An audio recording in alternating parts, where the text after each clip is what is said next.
പ്രിയമുള്ളവരെ, വചനജ്വാല 995 ദിനത്തിലേക്ക് പ്രവേശിക്കുന്ന ഇന്ന് മെയ് 22 ബുധനാഴ്ച എല്ലാവർക്കും സുന്ദരമായ ഒരു സുപ്രഭാതം ആശംസിക്കുന്നു.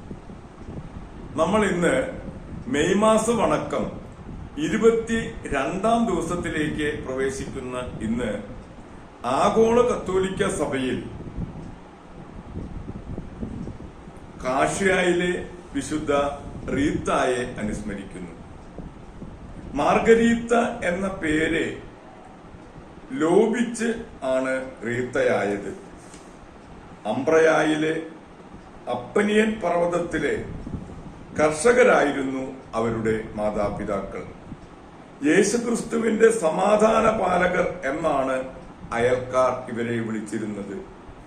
വാർദ്ധക്യത്തിൽ ജനിച്ച ഏകപുത്രി റീത്ത ഏകാന്തമായി ജീവിക്കാൻ അഗസ്തീനിയൻ മഠത്തിൽ ചേരാൻ ആഗ്രഹിച്ചെങ്കിലും മാതാപിതാക്കൾ ഭയങ്കര മുൻകോപിയായ പോൾ ഫെർഡിനൻഡിനെ വിവാഹം ചെയ്തു കൊടുത്തു.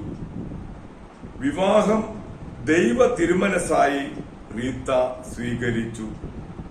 ഭർത്താവ് റീത്തയുടെ ഭക്തി ഇഷ്ടപ്പെട്ടിരുന്നില്ല. 2 ആൺകുട്ടികൾ ജനിച്ചു. അവർ ദിനംപ്രതി അമ്മയോടൊപ്പം ദിവ്യബലിയിൽ സംബന്ധിച്ചിരുന്നു. അവളുടെ പ്രാർത്ഥനകളും പ്രായശ്ചിത്ത പ്രവർത്തനങ്ങളും ദരിദ്ര സന്ദർശനങ്ങളും മൂലം ഭർത്താവ് മാനസാന്തരപ്പെട്ടു. എന്നാൽ ഒരു വനത്തിൽ വെച്ച് ആരോ അയാളെ വധിച്ചു. റീത്ത ഘാതകരോട് ക്ഷമിച്ചു. എന്നാൽ മക്കൾ പ്രതികാര ചിന്തയിൽ വളർന്നു. അവർ ആ ഘാതകനെ കൊല്ലുന്നതിന് മുമ്പ് അവർ മരിച്ചാൽ മതിയെന്ന് സ്ഥിരമായി റീത്ത പ്രാർത്ഥിച്ചിരുന്നു. ആ വർഷം 2 മക്കളും പിതൃഘാതകരോട് ക്ഷമിച്ച് മരിച്ചു. 30-ാം വയസ്സിൽ വീണ്ടും അഗസ്തീനിയൻ മഠത്തിൽ ചേരാൻ 3 പ്രാവശ്യവും അനുമതി നിഷേധിച്ചു. ഒരു രാത്രി വിശുദ്ധ അഗസ്ത്യനും സഭാസ്ഥാപകനായ ഹന്നാനും ചേർന്ന് റീത്തായെ മഠത്തിലാക്കി. നേരം വെളുത്തപ്പോൾ സഹോദരിമാർ റീത്തായെ കണ്ട് വിസ്മയിച്ചു. വാതിൽ അടഞ്ഞു തന്നെയാണ് കിടന്നിരുന്നത്.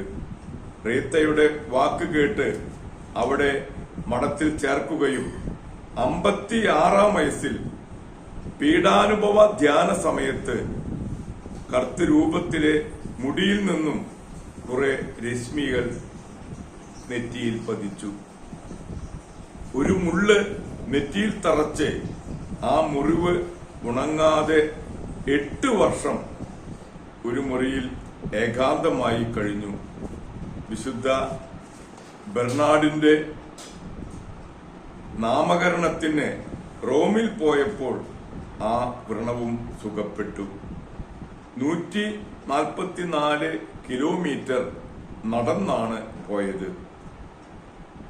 7-ാം വർഷം റീത്ത മരിച്ചു. അസാധ്യ കാര്യങ്ങളുടെ മധ്യസ്ഥ എന്നാണ് സ്പെയിൻകാർ ഈ വിശുദ്ധയെ വിളിക്കുന്നത്. ഇന്നു തന്നെയാണ് ബ്രിട്ടനിലെ വിശുദ്ധ ഐവോ ഹെലേറിയെ കൂടി അനുസ്മരിക്കുന്നത്. ചെറുപ്പം മുതൽ തന്നെ ഒരുപാട് പരിത്യാഗ പ്രവൃത്തികളിലൂടെ ജീവിച്ച് പൗരോഹിത്യം സ്വീകരിച്ച ശേഷവും വികാരിയായിരുന്നപ്പോഴും റൊട്ടിയും വെള്ളവും മാത്രം ഭക്ഷിച്ച് ഉപവാസത്തോടെയാണ് കൂടുതൽ ദിവസവും കഴിഞ്ഞിരുന്നത്. ഒരു ആശുപത്രി പണി കഴിപ്പിക്കുകയും രോഗികളുടെ ശുശ്രൂഷ അദ്ദേഹം നിർവഹിക്കുകയും ചെയ്തിരുന്നു. പ്രായശ്ചിത്തത്തിന്റെ ആധിക്യം മൂലം 50-ാം വയസ്സിൽ ക്ഷീണിതനായി. മരക്കമ്പ് കൊണ്ട് ഉണ്ടാക്കിയ തന്റെ ശയ്യയിൽ അന്ത്യകൂദാശ സ്വീകരിച്ച് ഈ ലോകത്തോട് യാത്ര പറഞ്ഞു. അദ്ദേഹത്തിന്റെ തിരുശേഷിപ്പുകൾ സ്വന്തമാക്കാൻ പ്രഭുക്കന്മാർ പരസ്പരം മത്സരിക്കുകയായിരുന്നു. കാഷ്യയിലെ വിശുദ്ധ റീത്തായുടെയും ബ്രിട്ടനിലെ വിശുദ്ധ ഐവോ ഹെരോറിയെയും അനുസ്മരിച്ച് ഇരുവരുടെയും മധ്യസ്ഥം യാചിച്ച് നമ്മൾ ഇന്നത്തെ വചനവായനയിലേക്ക് പ്രവേശിക്കുന്നു. ഇന്ന് തോബിത്തിന്റെ പുസ്തകം 10-ാം അധ്യായം 8 മുതലുള്ള തിരുവാക്യങ്ങളാണ് നാം ശ്രവിക്കുക. തോബിത്തിന്റെ മടക്കയാത്ര, തോബിയാസിന്റെ മടക്കയാത്ര. വിവാഹ വിരുന്നിന്റെ 14-ാം ദിവസവും ഈ സ്ഥിതി തുടർന്നു. ഇത്രയും ദിവസങ്ങൾ അവിടെ തന്നോടൊന്നിച്ച് താമസിക്കണമെന്ന് റഘുവേൽ നിർബന്ധിച്ചിരുന്നു. തോബിയാസ് റഘുവേലിനോട് പറഞ്ഞു, എന്നെ തിരിച്ചയക്കുക, എന്റെ മാതാപിതാക്കന്മാർക്ക് എന്നെ കാണാമെന്നുള്ള ആശ പോലും അറ്റിരിക്കണം. എന്നാൽ റഘുവേൽ പറഞ്ഞു, നീ എന്നോടുകൂടെ താമസിക്കൂ, ഞാൻ ദൂതന്മാരെ അയച്ച് നിന്റെ പിതാവിനെ വിവരം അറിയിക്കാം. അതുപോരാ, എന്നെ തിരിച്ചയക്കണം, തോബിയാസ് പറഞ്ഞു. റഘുവേൽ തോബിയാസിനെ ഭാര്യയായ സാറായെയും സ്വത്തിൽ അടിമകളെയും കന്നുകാലികളുടെയും പണത്തിന്റെയും പകുതിയും നൽകി. അവരെ അനുഗ്രഹിച്ച് യാത്രയാക്കിക്കൊണ്ട് അവൻ പറഞ്ഞു, മക്കളെ, എന്റെ മരണത്തിന് മുൻപ് തന്നെ സ്വർഗസ്ഥനായ ദൈവം നിങ്ങൾക്ക് ഐശ്വര്യമേകും. അവൻ പുത്രിയോട് പറഞ്ഞു, നീ നിന്റെ ഭർത്താവിനെ മാതാപിതാക്കന്മാരെ ബഹുമാനിക്കുക, അവരാണ് ഇനിമേൽ നിനക്ക് മാതാപിതാക്കൾ.